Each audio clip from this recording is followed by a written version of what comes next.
pwede tayong mag-usap. Kaya lang hindi na rin kita maririnig. Kaya lang itong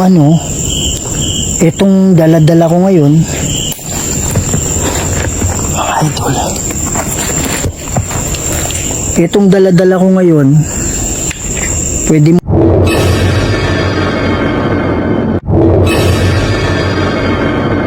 mong gamitin ito. Ito yung paraan. Laki ng puno. Ito yung paraan para mag-usap tayo. Grabe mga idol, sobrang what the heck? Mali. Ano ibig sabihin mong mali? Nalasan. Nalason! Oh my goodness, nalason!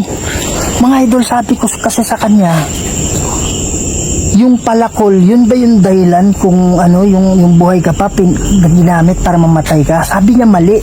Sabi niya nilason. Ibig sabihin, hindi siya ang wow! My God!